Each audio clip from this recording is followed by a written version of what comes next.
xibaar yu wér te wóor ca tàng ba abonnez-vous pour ngeen di mën di jot suñuy vidéo.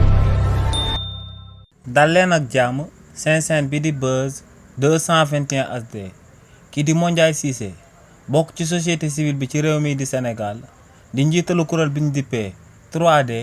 yëkkati na ay kàddu daal di samp akub laaj daal di koy jëmale ci lu sabab ba tey ci réewu Sénégal réforme judiciaire yu ñu waxtaane woon ci assise nationale de la justice ci réewu Sénégal ba tey président Bassirou Diomaye Diakhar Faye jëfeegu ko ci li ni mel kii di Mondiaye Cissé ne boo demee ci plan politique parti bi di Pastef di parti au pouvoir ñoom ñoo yor majorité bi biir assemblée nationale donc bépp loi bu fa daal di ñëw bu leen neexee ci saa si ñu daal di koy voté daal di koy adopté waaye tamit ne boo demee ci plan technique réewu Sénégal président Bassirou Diomaye Diakhar Faye ci wàllu boppam moom moo fi oote woon akub assise nationale de la justice ne foofee nag daal dina ñuy bind bépp loi bu ñu waroon a daal di adopté ci réewu Sénégal daal di koy def te ñu ko amaloon ay professionnels judiciaire lañ ñooñee ñoom ñoo daal di bind texte yi. ne li ni mel nag moom moo sabab muy daal di wax que ne kii président Bassirou Diomaye Diakhar Faye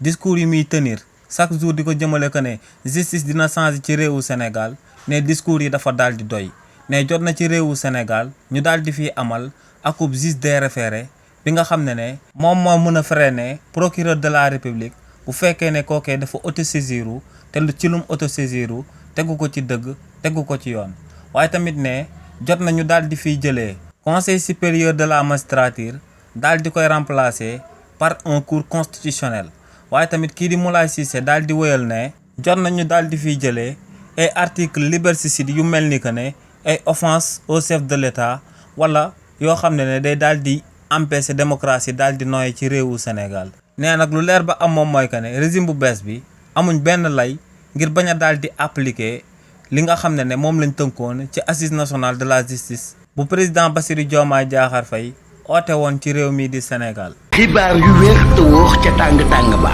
abonnez-vous pour ngeen di mën di jot suñuy vidéo.